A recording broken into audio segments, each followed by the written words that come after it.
I saw Mega Aces Gaming. I didn't think anybody could see that though. I didn't think anybody can see that. I didn't schedule it, but I guess people can see it. I was going to do this chill stream the other night, but I was going to save it for another time. And I guess apparently people can see that, and it got 4 likes before I started the stream. I didn't mean for y'all to see that, but oh well. Here we are now.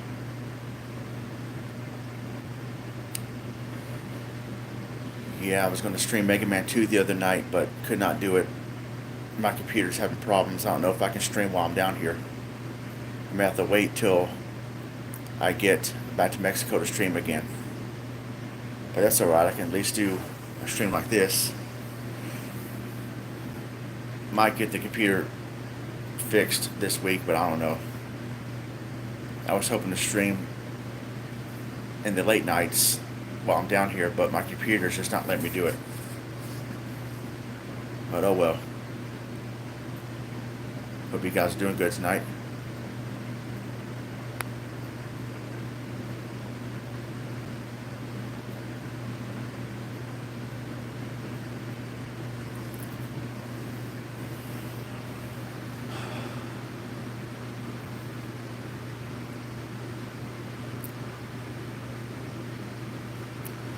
I'll set this phone down somewhere.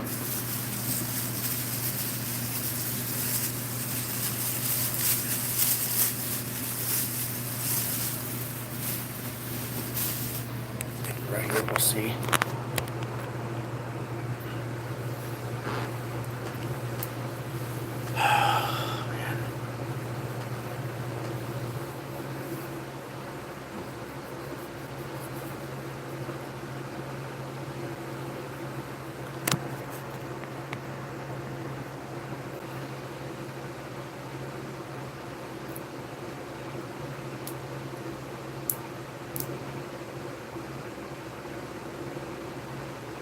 Yeah, the internet connection is pretty good, but it's the computer that's really messing up. The computer's just messing up, going haywire. I sprayed it out because it was dirty, dusty inside. And it just been acting very random. I did a CC clean, I did a defrag, and now I'm doing a virus scan. Even though I don't see how I got a virus and I didn't use it for 4 months. BFG, how's it going? Yeah, I tried doing a stream. I wanted to do a Mega Man 2 stream last night, and then I was doing a stream earlier of Revenge, and the computer just froze up on me. Couldn't do anything. Couldn't even mute my microphone. I just had to turn off the computer, restart it, and it's still messing up. So, I mean, I know my computer was sitting around at home for 4 months, and I sprayed out all the dust and everything, and so I'm not sure what's going on. Yeah, I might not be able to stream games again until I get back to Mexico next week. I mean, it's not a huge deal, but I was hoping to. I had some cool streams in mind to do while I'm down here at the end of the day, like Mega Man 2, Revenge, Ultra Street Fighter 4, Capcom vs. SNK 2 during the week. At the end of the day, when I'm done hanging out with friends and family. But it's not working. Married Life is treating me pretty good, BFG. It's treating me pretty good. I just wanted to visit my home here in Texas, and yeah, it's been good to be here so far. I arrived on Saturday evening. I did a chill stream like this one, letting people know I'm gonna be visiting my home, and I might stream something while I'm down here. Well, I'm streaming right now, but as far as video games, I didn't make that promise because I wasn't sure if it was going to work out with everything going on down here and with me visiting and trying to get my computer set up at my mom's, and yeah, it's just something not right with my computer.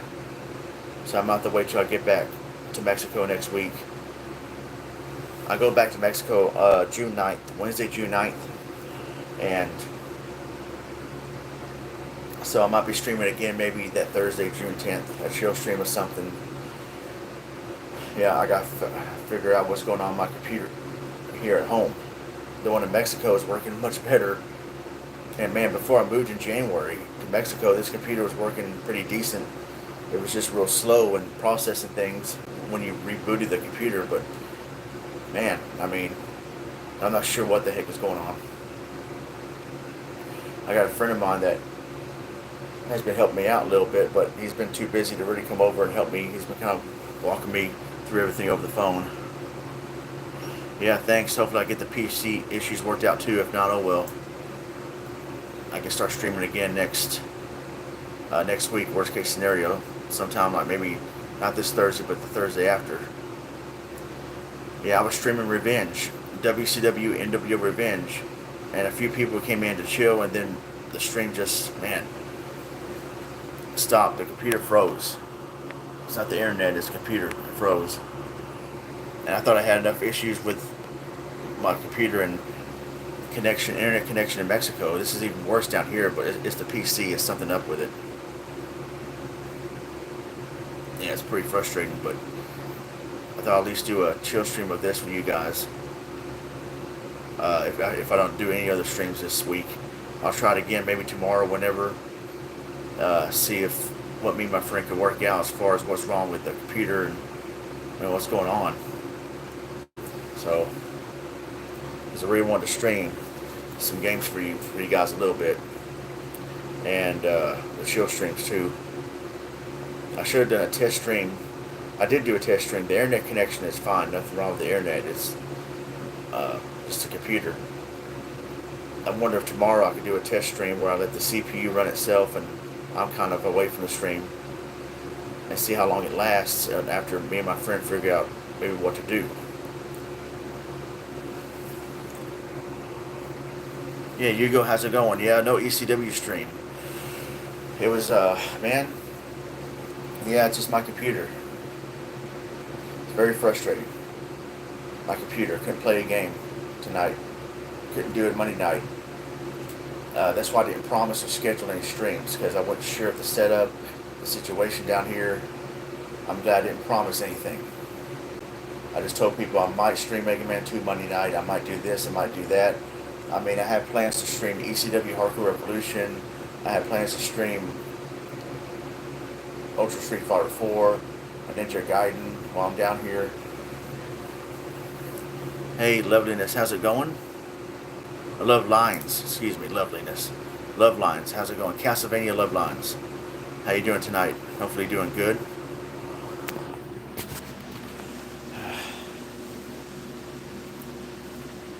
Yeah, I'm just chilling here. I got some good feedback on Friday when I did a stream like this on my phone. Sorry about that. Hopefully you can hear me.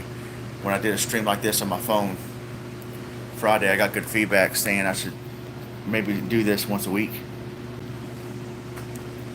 Alright, cool. I appreciate it. You being here. So I might do this type of stream at least once a week, every week. Once a week, every week. Hopefully every week. Of me just chilling with you guys for like maybe an hour or so on mobile, doing a mobile stream, just chatting. Probably the only stream I might be able to successfully do this week until I get back to Mexico, because if I can't get my computer issues worked out. Computer was working good earlier when I was recording footage for future chill streams, and then it just, man, decided to crash on me. Yesterday I was trying to save some footage and it froze to where I couldn't even control Alt Delete. My mouse wouldn't move. So I tried to do a cold boot when I hit the power button. You know how when you do that, you gotta hold the power button down for a few seconds and then it shuts down. Well, as soon as I hit the power button, it shut down immediately, no delay.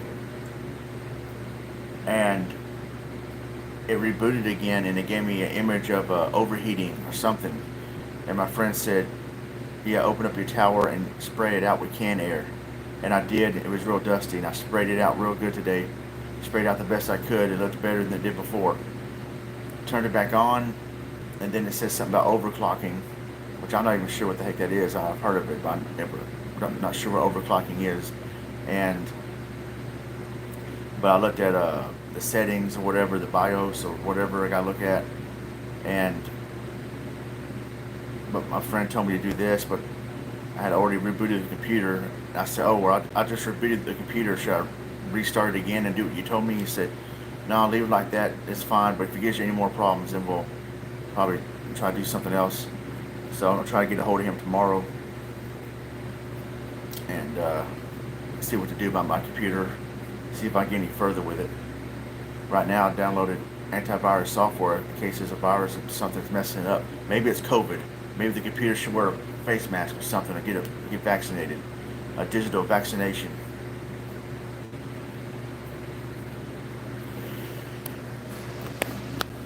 But I hope you guys had a great Memorial Day weekend. I know it's, well, my time is Wednesday now. Technically, it's Wednesday morning where I'm at. I've just been having fun here at home, going out to eat different restaurants with friends and family, and I enjoy being here at home. I really miss home. I've been away for 4 months. That's 4 months too long. And so glad to just be here. I talk to my wife every night. I talked to her earlier before she went to bed. So that's good. And yeah, I do miss my wife.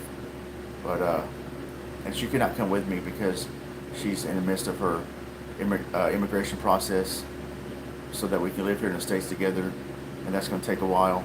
We might not move back here together till next year, and so the immigration kind of frowns upon that if she filed for her residentship and she's flying in and out of the country as a tourist. Kind of not a good idea to do that. Immigration's kind of, real serious about that, so that's one of the reasons why she didn't come with me. Also, we're trying not to spend too much money on flight tickets, so we're trying to save up money for when we do move here permanently. I'm staying at my mom's right now. I actually live in these apartments, not the same apartment with her. I have my own unit. And so now I'm staying with my mom for the week while I'm down here. And so, yeah, it's been good to see everybody. And I try to catch somebody on stream sometimes, whenever I have downtime or whatever, but catch some of y'all streams. And so I know y'all still streaming a lot. Megadan, I think, has been streaming lately. I think Ganon, Mario Games and More, Jimmy is streaming right now. Oh, and my mom's very happy to see me. Very happy to see me. She, yeah, has been looking forward to this for a while, telling everybody around here, yeah, my son's coming to visit, my son's coming to visit. Yeah, so here I am. It's been 4 months since I've seen her in person. Still talk to her almost every day on the phone. I'll be seeing my dad too later on in the week, Thursday as a matter of fact. I went to eat at my old job that I worked at. They were real happy to see me. There's like, you need to come back to work. They're so short-handed lately. I said, I would love to, come back to work here, but I can't be separated from my wife. We need to be together. So, somebody told me something. I'm not sure this is true, but I could talk to my old job about, hey, I might be able to move back next year. Are you willing to take me back and hire me back so that I can at least have a job to hit the ground running when I come back to the country? As far as the job is concerned, and I can start working for you guys again, and that way immigration can see that as, oh, okay, you'll be making enough money to provide for her, because if I don't make enough money to provide for my wife in their eyes, I would have to find someone else that does, to where they agree to sign paperwork and say, okay, we'll financially back her until you get a steady job to provide for her, because they want to make sure immigrants don't draw off the government. So, but yeah, right now her application is pending. So we might not hear back from immigration until like September, and which, it's a long process. Actually, it's a lot easier for us in some cases, because I'm living with her in her country. I'm living abroad outside the United States, and we have so much documentation, pictures, marriage certificate, the wedding pictures, wedding videos, all that stuff, because they want proof. They want as much proof as possible that our relationship is legit and that she's not trying to get citizenship or residentship in the United States. And yeah, a lot of people would tell me at first, yeah, be careful of this woman. You know, she lives in Mexico. She might just want to marry an American man just to get those papers and then ditch you. And yeah, I was thinking about that too before I got to know her. But yeah, I know she's not like that at all. Our love is real, and it is, yeah, it's legit. Because trust me, I would not have traveled. I don't like traveling, period. I would not have traveled to Mexico to begin with to see her um, if I felt like she was like that at all. Hey, Victory Leo, how's it going? So yeah, our relationship is legit, but we just have to really prove it to immigration. Yeah, that wedding was a great time, and the wedding video, the finalized video, was real good. A professional videographer did that, and he did a great job. And yeah, I had several people tell, like, some people were like, Ronnie, you're crazy for going to Mexico to begin with. Do you have a death wish? Do you want to get shot? You want to work for El Chapo? I said, I'm not going to that part of Mexico. I'm in a safe part. Okay, safe part of Mexico. I've never been in danger in the 3, 4, 5 times in the 4 months I've lived there. Never been in danger. Because I'm not going to do anything stupid, first of all. I mean, there's some people that would visit other countries and do stupid things. And they get arrested or detained there for a long time. And you know, I'm like, if you think it's bad for me to go to Mexico, there's people that visit North Korea. Like, why? Now I can understand people being very nervous if I was going to North Korea. I mean, like the guy, I forgot his name, but it was an American. He died in prison over there. He was a student, Otto Warmbier or something. And yeah, what happened to him was messed up. But at the same time, he tried to steal something and he got caught. It's like, dude, what are you doing? Okay, Leo. And I'm like, dude, what are you doing? First of all, don't go to North Korea. Second, if you are going to go to North Korea, be on your best behavior. Man, I mean, they hate Americans as it is. If you're going to go over there as a tourist, you had better not mess up.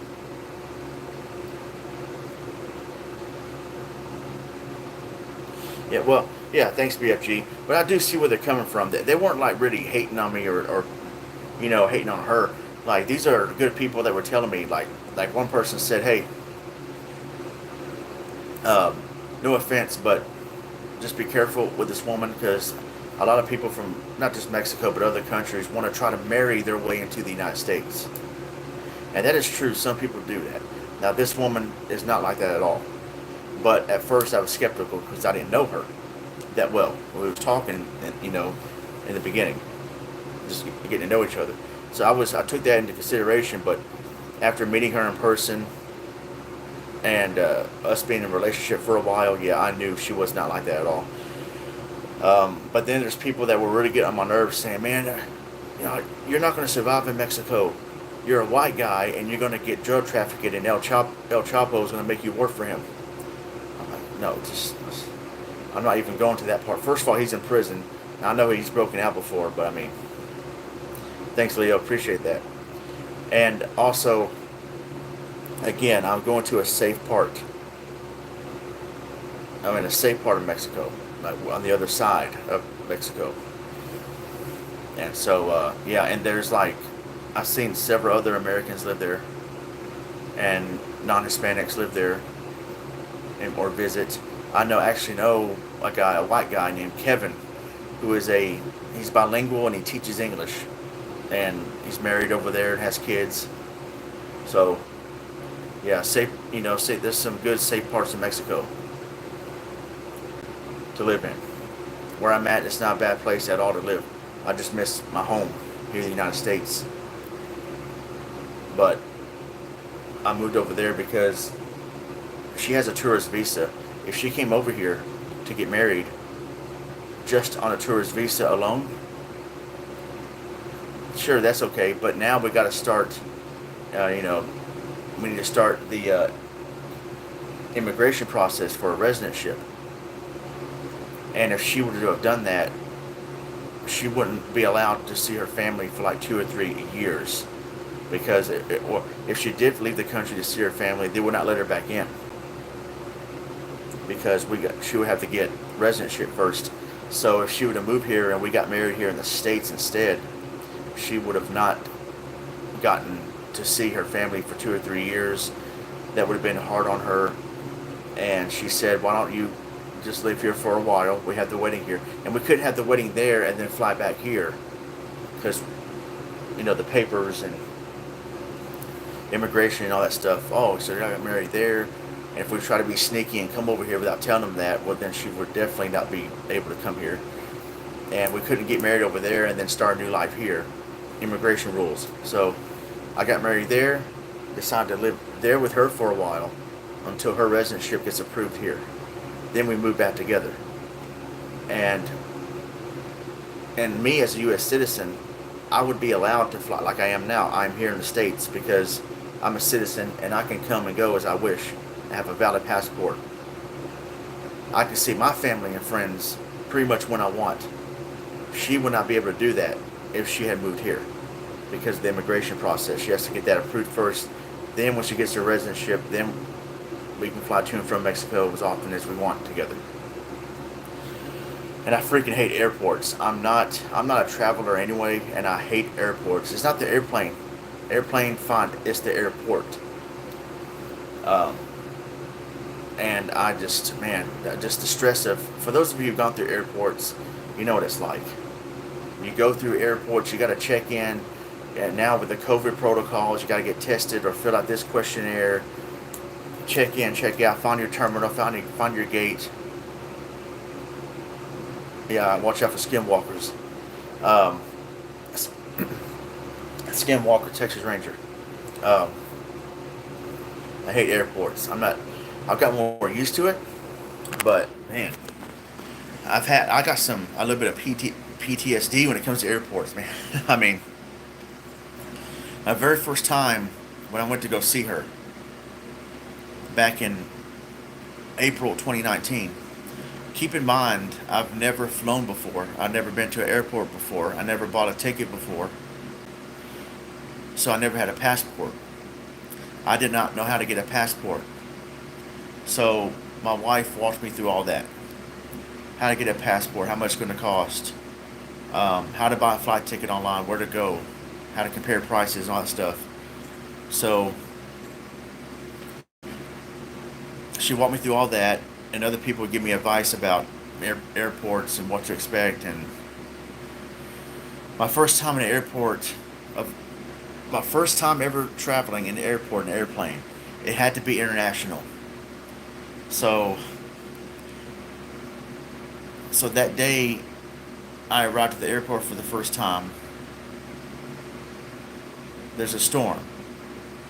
Long story short, my flight gets delayed 10 hours. So when the plane finally arrived, we flew to Mexico City at around midnight. I checked in through customs, and I had to stay at the airport overnight by myself. I hear you, Leo. I hear you. I was stuck at the Mexico City airport overnight by myself. My wife, my girlfriend at the time, now my wife, she told me, we're an official couple yet. Again, this is when I was going to finally meet her for the first time, and we're going to see if we're going to make it official. I talked to her. She said, don't worry. You'll be fine. Airports are generally safe. There's police, there's security. Just be cool, hang in there, watch your stuff, and you'll be fine. I couldn't sleep, and I didn't sleep for the whole 24 hours, the whole thing. And my flight left at 6 a.m. Finally caught the flight from Mexico City, Tapachula, the connecting flight. Finally got to meet her that morning. So that was my first time ever traveling. I was so confused. Like, I told the woman at the counter, the airport, whatever you call them at the counter, so wait, my flight's delayed, so am I gonna be sent to a hotel or something? Am I gonna be compensated for? What am I gonna do? you have to stay at the airport in Mexico City overnight. I'm like, what? It's kind of normal, for that to happen. But to me, I'm like, I'm so new to all this, and really, because they don't accommodate you with the hotel unless it's something on their end, like if there's a mechanical error with the plane, or if they messed up the flight or something, then they would book you a hotel for the night or whatever to stay at. But if it's something beyond their control, like the weather, well, there's nothing they can do. You have to stay at the airport overnight, which is fine. I was okay. How's it going, Emily? Mrs. ECW Survivor. So that was my first time at the airport in the airplane. Second time, October 2019, I go to see her again. I had an even worse experience because I thought I was going to get stranded in Mexico City, and this is my fault this time. I don't know why I did this. I threw away a piece of paper I thought I didn't need. It was what was it? It was an immigration card where when you fly, at least to Mexico, you have to keep this immigration card before you can leave the country and fly back to your country. It's going pretty good, Emily. Going pretty good. Yana's not with me though here at home because of the immigration process. She has to stay or not come here yet. I'm just visiting. I'll go back to Mexico next month. I'm in my hometown right now. So I lost that immigration card. I could not fly back to my country without it. So I had to. It was a rat race. Someone at the airport helped me out. It was a big rat race. I called Yada on the phone. I was on video chat. Like I don't know what to do. I lost that immigration card, or I threw it away because I didn't think I needed it. And she was teaching at school during this time, and she was kind of like, "Oh no." And long story short, we figured something out because I didn't really have. Yeah, I had to go to the immigration office in the airport, and they said it'll be 530 pesos, which is like, I forgot what, $18 American, maybe $18 American, or 30 something dollars American. To get that done, I had to make a copy of my passport, all this stuff. Trying to run around everywhere looking for the copy place, and they got the copy place. Cause I had like a big 200 peso bill. He said he couldn't break it, but then later on he said he knew my situation. He goes, "It's okay, man. I got you. Here, go." He was like, you poor dumb gringo. You don't know what you're doing. Just take this and go. I got you." And so, and then, well, I was trying to withdraw money from my ATM card, and I forgot to take the ATM card out of the machine, so it got stolen. So I had to report that as lost and stolen, or report it as stolen. And Yana told me, "Okay, Ronnie, find a woman at the airport to talk to you to help about your situation." And I was like, "Why's it gotta be a woman? Can it be a man? Doesn't matter. Just ask a woman to help you." Because it turns out, she said, a woman would be more attentive to helping you in a situation like that than a man would. Or I guess she knows a lot of men in her country and in the airports. You can't really trust them. A stranger, talk to a woman, they'll be more sympathetic to you. Okay. Found this random woman standing outside the one of the stores in the. It was a rental place, a car rental place, I think. And God bless this woman. She really helped me out. We still keep in contact with her today. And me, in Mexico, assuming everybody speaks Spanish and most people not English, I try to communicate with her in English. "My friend needs to speak to you on the phone." So I put the phone. She was talking to my wife on the phone. My wife explained the situation to her. After the call, the woman looks at me and says, "Okay, Ronnie, here's what we're going to do." In plain English. So, good. I found someone that spoke fluent English. That's perfect. So, long story short, she was able to help me out, and we kind of had to trust this woman. My wife wired some money to her, and then to go to her bank and withdraw the money. Yeah, and then I was able to go to the immigration office and get that immigration card for me to fly back home. I barely made it at the gate when the flight was boarding, probably 30 minutes before boarding time. 30 minutes before takeoff. I thought, I was starting to think in my head, I can't believe this is happening. I'm going to get stranded here. Or I had money to buy a new ticket on the fly, but if you buy a flight ticket last minute, that's expensive. And that would have been my rent money. But thank God, this woman came through for me. And I knew not to throw away the immigration card ever again. And so, third time traveling in the going to the airport. This is when COVID restrictions were lifted and we could fly again. October 2020, 1 year later. And it went a lot smoother. Just a few COVID protocols here and there, and it went a lot smoother. And then the other time I flew in the airport when I went to go move to Mexico last January, that was pretty smooth too. And then my fifth time flying here last Saturday, for the most part it's pretty smooth. It's just trying to find my gate, the terminal. I got to take a terminal bus to go to a different terminal. That's where my airline is at. And the line was freaking long. We're trying to look for the line. Me and another American passenger, he was flying to Miami, and I told him I was flying to Dallas. And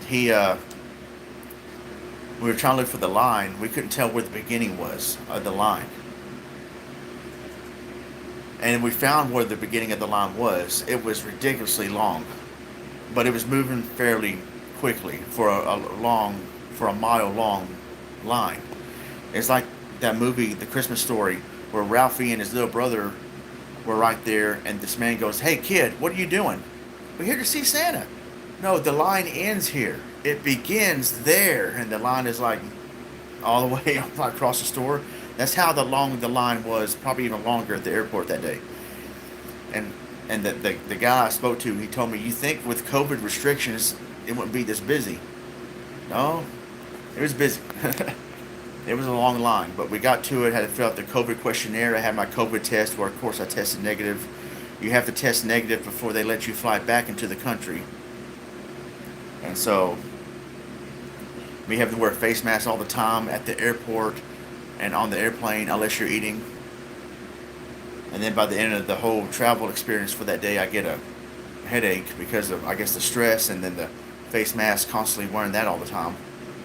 But at least I didn't have to deal with the experience that I did my first time traveling and that second time where I thought I was going to get stranded in Mexico City. So I've got more and more used to it. I just struggle with airport anxiety and stress. The plane rides themselves don't, scare me, or, "Oh, I hope we don't die, crash." No, I'm not afraid of flying. It's just the airport itself. The process of checking in, finding your gate, and just finding out where you need to go, or there could be a flight delay, and what are you going to do? They move your gate somewhere else. Now you got to go maybe take a terminal bus or an air train to get to where you need to go now.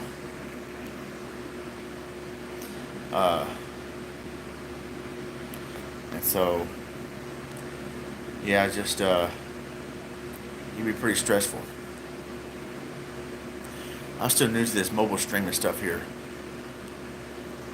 I know I can see y'all's messages, but I'm trying to see what I can manually check a message in the actual chat room. I guess you can't. How would I be able to check it in a different way? Yeah, I'm not used to doing mobile streaming. You guys know I stream video games. That's my type of chill stream, where I have a game running or pre-recorded footage or whatever. Which I try to do tonight. For those of you just joining me, I try to do a chill stream tonight of Revenge, and my computer just really messed up on me. My computer's been giving me problems. since I came here. So I might not be able to stream another game again until I get to Mexico sometime next week. But whatever. I'm not too worried about the watch time hour grinding anymore. I'll still be streaming, try to my best to be streaming like I usually do. But, with the watch time hour thing, if I get reach monetization, great. If not, oh well. I was hoping to stream some games while I'm here in town at the end of each day, just to, stream games that haven't been able to stream for a while. PS2 games like Capcom vs SNK2. Some games I cannot stream on my computer in Mexico that I can't stream on here in my hometown, but now the computer's just really messing up. So hopefully I'll get that resolved later this week. I might be able to stream something. It's not the connection. The internet connection here is much better, but the computer is not much better right now. So it's been really failing hard. And so I'm just doing a chill stream here, talking with you guys. And, I thought I could at least do that tonight, if nothing else. And had a few people chilling in my revenge stream earlier, but it didn't work out good. Did not work out. So, alright, whatever. I'm messing around with the functionality here on this mobile stream. I don't want no filter. Get out of here.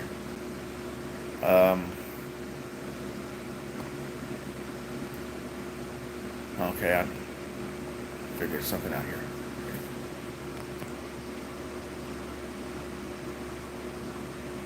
Alright, so hopefully you guys are doing pretty good tonight.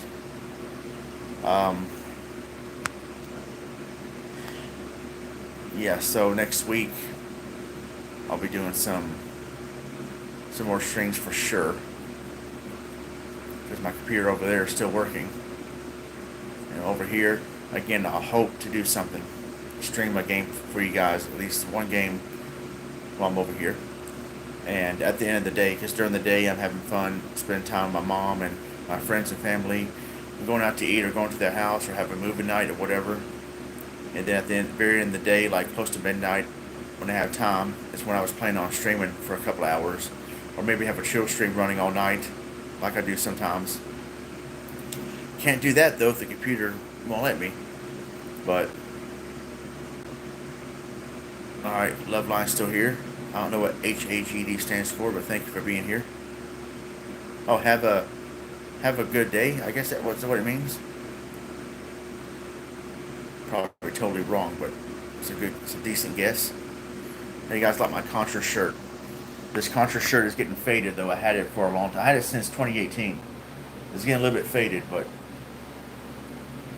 this shirt has been here the whole time at my mom's house. I only brought a few shirts with me. So many shirts with me in Mexico. I'm going to bring some of those shirts back with me to Mexico, because I miss wearing some of those cool shirts. Some of the shirts, though, I don't want to wear anymore, because I want to kind of keep them as collector's item, because I don't want them to get faded. I still have a Simon's Quest shirt that's in pretty decent condition. I got that in May of 2018. Simon's Quest shirt. Yeah, thanks, Love Lines. Appreciate that. I also have a Simon's Quest hoodie. Now that's freaking faded. But Simon's Quest hoodie, and I was happy to wear that in the fall of 2018 when it started to get cold. I was finally able to wear it. Yeah, thanks, Love Lines. I am enjoying it. Thank you very much. And what else? Some of you guys see my shirts. Straight Outta Contra shirt is my cover photo, my Romor Facebook page. I had a lot of video game shirts over the years. I still have the Mega Man 2 promotional t-shirt that GameStop gave us in 2004 when we reserved the Mega Man Anniversary Collection for PS1. PS2, excuse me. I still got that shirt. It's always been too tight on me, especially since 2004, because I've gained weight, a little bit of weight since then. Back in 2004, I was like 23 years old, 24. So, and even back then, the shirt was a little tight. I keep it as a collector's item now. Um, I got another Castlevania 2 shirt. I got two other Simon's Quest shirts. One of them says, "What a horrible night to have a curse," and then the other one that shows like, man, what was it? Just some designs based on Castlevania 2 Simon's Quest, and it's a pretty cool shirt. Um, I think I still have that somewhere. I got another Contra shirt where it shows Stage 8 Alien's Lair on it. Back in the day, I was rocking wrestling shirts like through high school or whatever. And of course, I got made fun of sometimes for it. Man, you know wrestling's fake, right? I'm like, so? Movies are fake? Why do you watch those? I remember I got a debate with this girl that I used to work with. She's cool, but she's like one of those wrestling's fake people. I told her one time I was joking with her. I said, "Well, your face is fake, but I still like it. So what's your point?" And she goes, "My face is not fake. Thank you very much." And then at work one time I said, "Well, movies are fake, but you still watch that, don't you?" And she goes, "That's different." I said, "How's it different?" And she goes, "I'll get back to you." I'm like, "Yeah, that's what I thought." And some people don't even argue about that because you can't really explain to them about the art of wrestling. Well, it's fake, so why do you watch it? Like, who cares if it's scripted? If it's entertaining, I can understand if people don't like it because it sucks. But if you don't watch it because it's scripted, well, who cares? I mean, it's again movies. It's like acting entertainment. That's pretty much what movies are. Except wrestling is a bit different, but it's still essentially the same thing. That's why a lot of the wrestlers go and act after their wrestling career. Like Hogan, The Rock, John Cena, Stone Cold did some acting. I mean, who cares if it's scripted or choreographed? If you tell a wrestler that to their face, it's fake. Especially back then, you might get the taste slapped out of your mouth. Like that one guy, Dr. D. David Schultz, he slapped the taste out of John Stossel's mouth and busted his eardrum, actually. Slapped in the ear. One time, the other side. What, you think it's fake? You think that's fake, huh? And the guy ran off. Now, I don't really approve of him slapping him like that, but at the same time, I get why he did it. And at the same time, the guy kind of asked for it. You know, you're insulting them, and those guys can really whoop you in real life. Just because wrestling's scripted doesn't mean they're actually fake and they can't fight. Now, Brock Lesnar's proof of that. Um, and as a kid, I loved the drama and the storylines. As I got older, I wanted more the actual technical wrestling aspect of it. Ric Flair is timeless. He was always entertaining. And what a perfect combination that is. Wrestling and video games. That's why I enjoyed those games so much as a kid. Even WrestleMania, as sorry as that game is, and it wasn't fun. I mean, it was fun back then. It hasn't aged well. But it was fun back then. It was wrestling. It was a video game. I know there's better wrestling games back then, like WrestleFest and Superstars, but I mean, WrestleMania for the NES, especially back then, you had to make the best of what you had as far as a video game. I made the best out of that. I could not make the best out of. I was about to say Mr. Rogers. What's his name? Roger Rabbit. I could not make the best of Roger Rabbit. I could not make the best of Total Recall. I tried. Couldn't. Awesome movie, though. Total Recall. It's on Netflix now, I think. I don't even remember Roger Rabbit that much. The movie. I wish I didn't remember the game. Yeah, Love Lines. Wrestling was. I don't watch it today. I'm not a hardcore fan like I used to be. I like to watch and talk about the old stuff. I say 2008 is when I stopped watching it hardcore. But man, in the early 90s, and I mean, I think, yeah, mid to early 90s, and throughout the mid 2000s, I watched it almost nonstop religiously. I remember seeing The Undertaker for the first time. I'm like, what the heck is an Undertaker? I thought the name was stupid. I was like, what is an Undertaker? And then I watched him. I was like, oh, this guy's awesome. Mexico, how's it going? Yeah, Mexico. I tried to stream a game earlier, but my computer here at home is not working good. Good old years. Mexico's girlfriend, Valerie, she loved watching wrestling back then too. I was trying to stream wrestling earlier. Revenge, WCW NWO Revenge, and nope, computer said nope, froze on me right in the middle of me talking with some people on the stream. And I was saying earlier, Ernest, I might not be able to stream again until I get back to Mexico, unless I get something figured out. My computer is just acting very random and weird.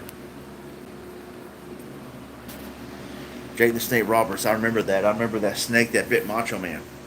I was like, how'd they fake that? They didn't fake it. The snake really bit Macho Man. Yeah, I love Tatanka and his music.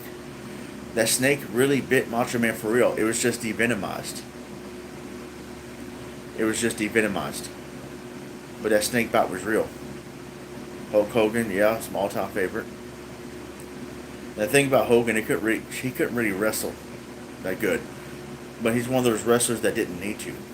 Because his character was awesome. Yeah, I never fully got to 205 Live either. I remember back in the day,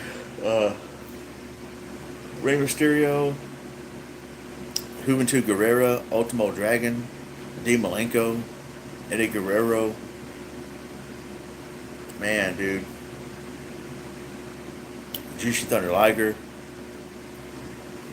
Super Crazy, I think, was a cruiserweight too.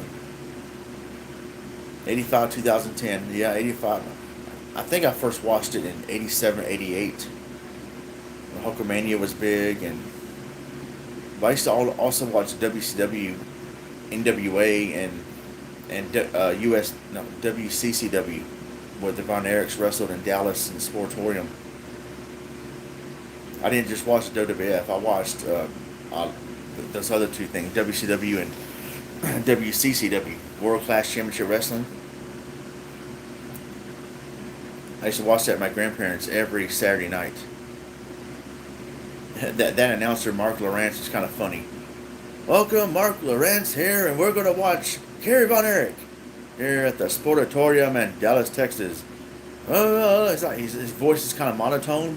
When he would yell, it would still kind of sound monotone. Oh no, he just hit him in the head with that steel chair. Oh, come on, someone get in there. Referee, get in there. And Kerry Von Erich is busted wide open. Here comes the EMTs. And he wasn't that bad though. He was kind of bad in comparison to like JR or whoever else. But Tony Schiavone I thought was pretty good. He just got a lot of heat for saying, this is the single greatest night in the history of our great sport. You can't be saying that every night. Or every so often. Yeah, man, I never could watch a lot of Japanese wrestling, but man, they take wrestling very seriously over there like a legitimate sport. Hey, William, Scott Norton and Vader, they dominated Japan over there, man. They were good over there. Have y'all guys heard about when WCW went to North Korea in 1995? Dude. Yokozuna? Yeah, I never liked Yokozuna too much. But, I mean, he got a good push, though, that made him look like a monster heel. I don't know if it would be a monster heel, but he was a good heel, though. The short career he had, he did good for what he could do.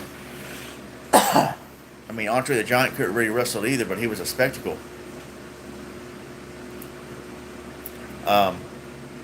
He said yes. So you talking about the North Korea thing? Man, if you have not heard about that, it's called Collision in Korea. It's on YouTube. I think the full pay-per-view. I remember hearing about it when I was a kid, but I didn't know really about North Korea back then. What kind of a country it was. Until years later. And Eric Bischoff did the podcast with Conrad Thompson where they talked about Collision in Korea. And I don't want to spoil it for you guys, but I would just say that Ric Flair, man, he really hated over there. think all of them did. It was for nothing, basically. It didn't help the company at all. Hulk Hogan did not want to go there, and I don't blame him. He was smart for not going there. Woo! And who else? Scott Norton, though. Scott Norton he thought he was going to get shot because of what happened with him. And OVW come back on CW Network. Really? If you guys have not heard of it, go look up Collision in Korea. Or maybe type in Eric Bischoff Collision in Korea. You want to listen to his story. It's like a 40-something minute podcast. It's worth it. Listen to the whole thing. Insane. It's insane. The stories he was telling. It's funny too. Bischoff talks about going for a jog in the streets of North Korea when it was still dark. And how he almost really got in trouble for that. It was funny. And he explains that in detail about what that looked like and how people were looking at him and what the heck is this guy doing. Watch that. Collision in Korea with Eric Bischoff and Conrad Thompson. And then the whole, I haven't watched it yet. I was beginning to watch it a little bit, but the whole pay-per-view is on YouTube. Collision in Korea. Yeah, so I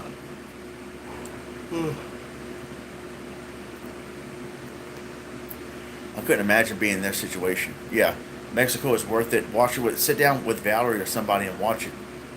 It's worth the 40 minutes. It's a good listen to. It's a good listen to. It's a good listen. Don't listen to me because I don't know what I'm talking about. But yeah, not Collision ECW, Collision in Korea. It was insane, dude. Just the story. The audience didn't know who to cheer for. I mean, they only cheered for Antonio Inoki because his descendant, I think, is from Korea or something like that. They loved Antonio Inoki, but everybody else, the Japanese wrestlers, American wrestlers, they hated. Or they didn't really boo. I don't think they booed. The pay-per-view dubbed some sound, some crowd noise into it, but Bischoff said, in reality, they didn't really do much at all. Not cheer or boo. I think they were forced to attend, from what I was told.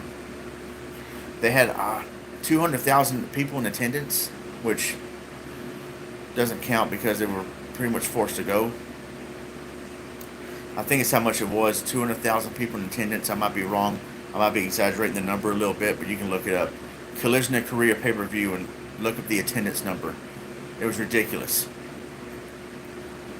And they hyped it up to Collision in Korea. And Hogan had the something in his contract saying he had complete creative control. He didn't have to do anything he didn't want to do. Bischoff just tried to talk him into it. Hogan goes, "I can't make that one, brother." I don't blame him. Hogan's like, "I'm not going to North Korea, brother. You go to North Korea." They was hoping to have Hogan versus Flair, so Hogan said no, and then that brought Antonio Inoki. I think it was Antonio Inoki's idea. He was trying to save his political career at the time.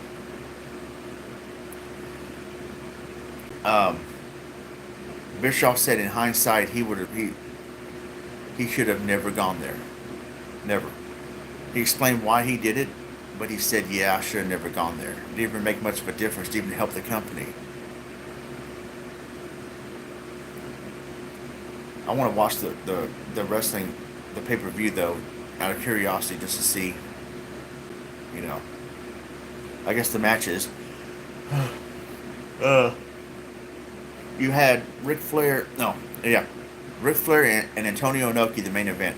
The opening match was Tuco Scorpio coming out with his American tights. I think he had American tights, doing his usual dance that he did.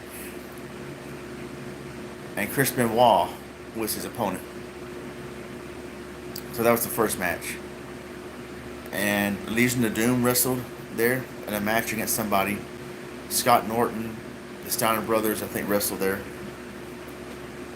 Who else? I don't know, but the story that really got my attention was the Scott Norton story. I think Scott Norton talked about it too on the Hannibal TV YouTube channel. I want to hear that. I didn't get to hear it yet though. Scott Norton talks his side of the story about where he almost got shot in North Korea. Yes, I'm telling you though, guys, if you're interested in wrestling, listen to Collision in Korea podcast. Uh, yeah, Collision in Korea podcast with Eric Bischoff and Conrad Thompson. Yeah, the podcast is called 83 Weeks.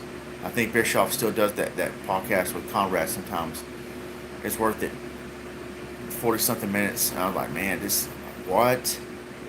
And this is cool little documentary on YouTube. I forgot how long it is. Maybe 15, 20 minutes, documenting how the event came about. Antonio Inoki talked with, I guess, Eric Bischoff. Muhammad Ali was there. And I try not to talk too much about it because I kind of want to spoil everything for you guys. But Muhammad Ali was there. And there was one point where Ric Flair, I guess, was sitting somewhere before he got to wrestle, and this one Korean guy goes, why is that wrestler letting the other wrestler pick him up and slam him like that? You know, because they thought wrestling was legitimate, like not scripted. And Flair goes, well, I don't know, but he won't be able to do that to me, brother, when I get in that ring. And Ric Flair had like Ric Flair always rocked a gold Rolex that cost more than your house and whatever. And he had like, I forgot how much it cost, $1,000-something Rolex. And the North Korean guy asked him, man, how much did that cost? And Flair told him. And the guy was like, that watch costs more than what I make in a year. And Flair was like, oh man, I should not have wore this watch here. Or he thought he's probably going to get attacked or jump for it. Or, because they were mad because Ric Flair, well, first of all, he's Ric Flair. His shoes cost more than our house.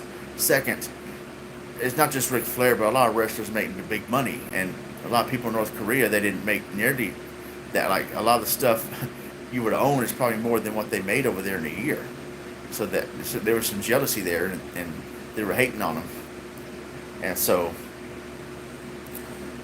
yeah, a lot of good, crazy stuff to listen to in that podcast. Eric Bischoff talks about it. Ric Flair talks about it, I think, a little bit in this book. Ric Flair has talked about North Korea, too. Yeah, searching for it on YouTube, that's good, yeah.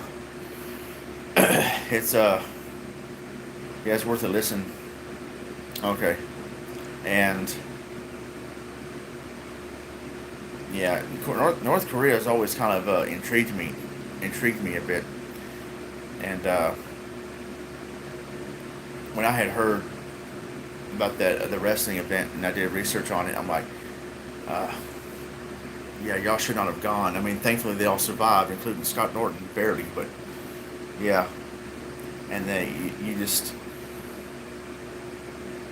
Scott Norton was, I'm not going to tell that story here because I want y'all to watch it, but yeah, he had almost got shot. He thought he was going to get shot, but he was just given a strict warning about, can't talk bad about North Korea. So, yeah, that was something else. And the attendance record, like 200,000 something. That's bigger than WrestleMania's record, but of course, North Korea, they're most likely were forced to attend. I think in North America, if I'm not mistaken, the biggest wrestling event, well, it depends on who you trust. I think at first WrestleMania was like 93,000 people at the Pontiac Silverdome. And the WrestleMania that I attended in 2016 in Dallas, well, they say Dallas, technically it was Arlington. They said it was like a little over 100,000. But then I heard that they like to count the vendors that work there, or the janitors, or the wrestlers themselves as part of the numbers of people that attended. So the numbers might have been manipulated a little bit. You're supposed to count the crowd in attendance, not the people that work in the building or wrestle in the building or fire marshals or whoever is there. But it was still like close to 100,000 people. I mean, I was in the building. It was a lot there. It's WrestleMania. And so I think they're coming back to Dallas again next year, but I don't know. I may or may not go. if me and my wife are living here by this time next year. But I kind of had, and so I was thankful to attend WrestleMania, but it was a little bit stressful because I had a standing room only party pass section because I couldn't afford a seat. That's $75. Seats are expensive, and I was really struggling financially. I wanted to get something. I wanted to get a ticket to go because I've always wanted to go to a WrestleMania. And then later on that year, TLC 2016, my friend Dagger bought me a ticket as a late birthday present, and we sat in like maybe the 7th or 8th row. In some ways, I enjoyed that a bit more because I actually got to sit down, take home a collector's chair. I think I showed y'all this before. Let me show you the chair that I took home with me. You got to sit on the floor seat at the arena. Let's see if I can see it here. AJ Styles chair, steel chair. If Mazin comes in here and says, use that steel chair to swing at somebody, I gotta take that home with me, so that's pretty cool. I didn't expect that at all. So I got to the arena, they said, yeah, you take that chair with you. I was like, oh, cool, man. And then I found out, also while me and my friend was sitting there waiting for the wrestling event to start, Booker T had actually walked past us down the aisle to get to the announcer booth or whatever, the pregame show booth, and we didn't realize it at first. I actually did a video about my experience with TLC 2016. It's still up, and I had a little bit of footage I recorded with my phone. Couldn't record too much of it because my phone was dying out and all that stuff, but yeah, that was a fun wrestling experience right there. I think that's the last wrestling show I went to was December 2016, and it was pretty good. Be there on pay-per-view, sitting in the, I think it might have been 5th or 6th row somewhere. It's kind of close to the ring, not the very front, but you could see me and my friend on camera, but barely on camera. You have to really look hard, and we were barely even noticeable on camera. We were kind of way far off in the background, but I knew where we were sitting. That's why I was trying to look for us. Oh, there we are, right there, because I was wearing that color shirt, and he was wearing that, and so it was fun to spot myself on that pay-per-view. That was the pay-per-view where James Ellsworth turned heel on Dean Ambrose, and AJ Styles retained the title. That was the pay-per-view, the last wrestling show that I attended. And yeah, so that was pretty fun. I got to attend 2 wrestling events that year. I didn't expect to attend 2. And before that, the last wrestling event I attended was probably like 2002. It was a house show.